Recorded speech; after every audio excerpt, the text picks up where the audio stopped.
Thank you, Mr. Chairman. Ma'am, gentlemen, thank you for being here. I look at the flags behind you, and it means a lot to us. I look at the streamers on those flags, what they stand for, what they represent. I think about the service that you two gentlemen have provided to your country and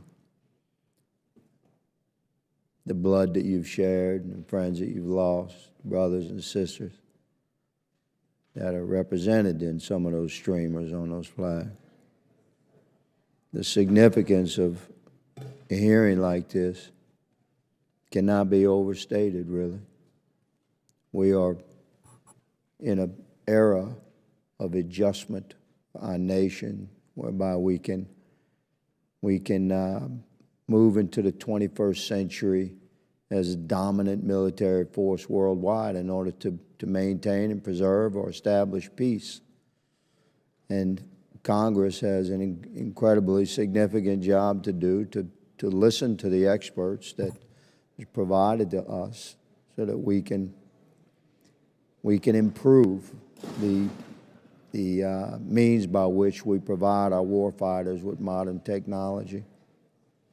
So I thank you for being here and for your service. General Kurilla, you had mentioned multi-year funding versus 1 or 2 year funding. Would you please clarify for this committee the difference between multi-year funding for the DoD versus multi-year contracting for our defense contractors? Because we don't want to lock into a technology that could be replaced by a better, less expensive technology. Would you touch on that? Sure, I agree. I mean, one of the challenges I think you have, if you're a business and you make X, you have this production line, but if you know you're only going to get money from these companies, you're spreading that out. You only have so much production line. So when we have partners come to us and say, we would like to purchase X, and we tell them they can get it in 2029 because we don't have the production capability, that is a concern. I'm also just as concerned that the industrial base cannot keep up with the weapon expenditure. Every conflict that we've had recently has underestimated the weapons. Russia, Ukraine, Israel. And so I think what we want to do— Right, yes, sir. So not to interrupt you, but you're at the heart of the problem. What I want to get to here is that if we have to find the sweet spot, and I'm going to ask you what that is. We have a problem of historically like constant design changes with a program. We have to move away from that. If we have multi-year funding for the Department of Defense that gives greater executive authority to accomplish the mission, and build and procure and take delivery of the right vessels and craft.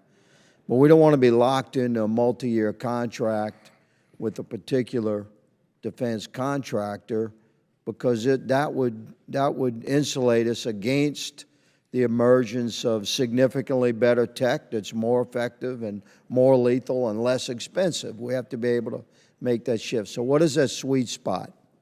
I can't tell you exactly what the sweet spot is, but I do know we have to be agile. We've been making Patriot missiles for a very, very long time, so the multi-year funding on that, I don't know if it's 3 to 5 years, but if I'm a businessman, I'm not going to build new production lines. Understood. I don't know if I'm going to get money next year. That's for like existing tech.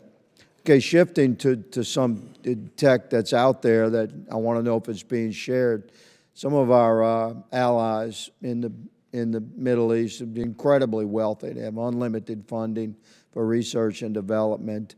And from my research indicates that they are fielding some autonomous tech that is far beyond what we have. Are they sharing that with us? So we are partnered with several of these partners in the Middle East. We do share quite a bit. There are some things that we know that they are using as well, but we have quite a bit of visibility on that. And finally, what would it take to wipe out Houthi operational capabilities, sir? I think the number one thing that has to happen is to have Iran quit resupplying them. That they would die on the vine without Iranian support. die on the vine. We would like that. Chairman Langley, General Quirla, Ms. Thompson, thank you. Mr. Chairman, I yield.